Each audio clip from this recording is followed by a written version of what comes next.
سڵاوتان لێبێ دەبینین نرخی دۆلار بە بەراورد بە ماوەی پێشووتر دابەزینی بەرچاوی بەخۆیەوە بینیوە هاتوونەتە نێو بازار دەپرسین ئایا کاریگەری لەسەر شتومەکی بازار دروست کردووە یاخود نا.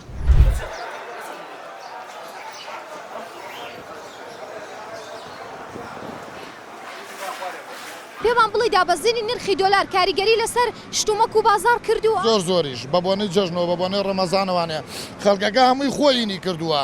شتی خستووەتە سەری ئینا هیچ پەیوەندێکی بەوە نییە بە دۆلار بەرزکردنەوانەیە دۆلار هە لە شۆنی خۆی دیار وەکو جاران وایە هیچ فەرقێکی نییە گۆشت هەرزان بووە شتومەک زیاو بووە بۆچی دەگەڕێنێوە ئێستا بە 22 بزانە چەندی چووەتە سەر کاکە کارەکەی بۆچی دەگەڕێنێەوە 6,000 چووەتە سەر وەڵا بە بۆنەیە چەم حکومەتەوەیە ئەم حکومەتە زیایی کردووە ئینا هیچ مەسەلەیەک نییە گۆژەر وەکو خۆی وابووە مریشەکەر وەکو خۆی وابووە هیچ مەسەلەیەک ناگۆڕێ بۆچی نرخی دۆلار گۆڕانکاری بەسەر هاتۆ بەڵام شتومەک هەر وەک خۆیەتی هەر گرانە ژنەیەک نییە بەسەر و خەڵکەیە حکومەتێک نییە مەحاسەبەیان بکالی ژنەیەک نییە مەسەلەکە ئەوەیە هەرێکی و بۆ خۆی حاکمێکە لەم شارە مریشکە هەر خەڵک بە ئارەزوی خۆی ئەیفرۆشێ سەعرێ خاتە سەر ئەمە یەک گۆشت هەر عینیش دوایە شتومەکەی ناوماڵە هەر عینیش دوایە هیچ مەسەلەیەک ناگۆڕێت خەڵکەکە ئەوەیە خۆی بە ئارەزوی خۆی تەسەڕوفاتی پێواکە حکومەتێک نییە لیژنەیەک نییە مەحاسەبەیان بکە مەسەلەکە بەسەوەیە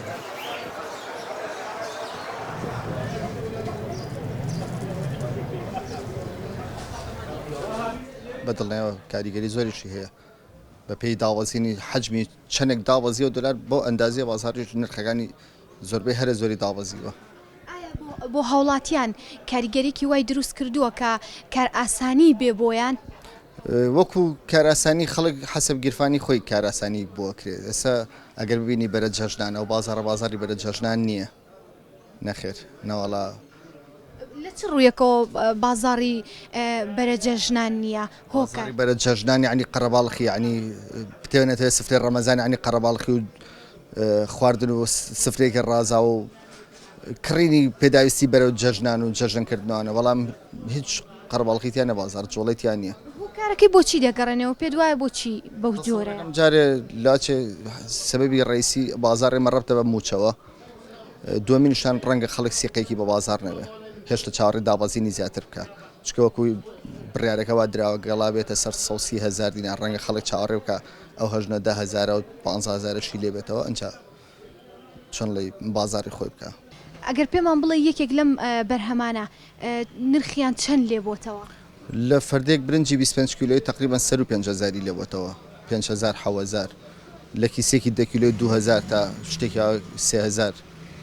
حسب بابەتەکان ینی هەر بابەتێک بە 10 دلار بووبێ پێشتر ئەو 10 دلار حساب کرا بە 16,000 بوو ئێستا 10 دلار بە 14,000 تا 14,000 تا 15,000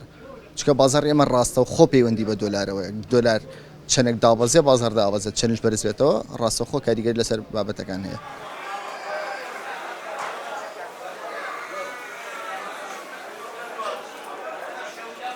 بە کتوپڕ دانابەزێت دابەزیە لە هەفتەیەکە 1000 دینارێتە خوارێ لە 2 هەفتە 1000 کێتە خوارێ بەس بەچی بۆ شەرتی لەمانە حیوانی تیا بێت بڵێن لە ئێرانەوە بێت لە سووریا لە تورکیا چۆن وەکو ساڵان بۆمانە هاو حیوانەکە زۆر بێتەوە لەوێ باوەڕکە لەوە ئەی 10 ڕۆژ 15 ڕۆژایەتەوە سەر بارودۆخی خۆی دابەزینێکی بەرچاوی بە خۆیەوە نەبی یا تا ئەم دقێنە بەس 1000 دیناری لێ بۆتەوە کیلۆی حیوان بەزینی بەس ئیتر بەشکم خوا بکات حیوانێکی زۆر بێت بێتەوە سەر بارودۆخی خۆی مەش پێمان خۆشە بەخوا گرانە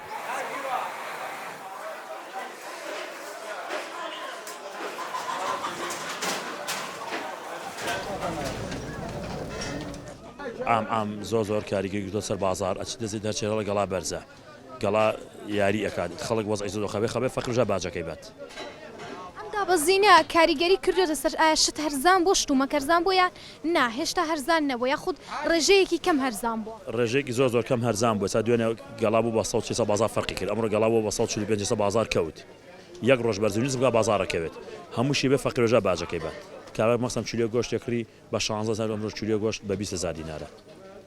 باشە خۆشتی ڕۆژانەیە دەزێت هەرچیەک دەزێتە هەرچێک هەر لە گەڵا بەرزە گەڵا هەمووی دوو قاچۆتە سەری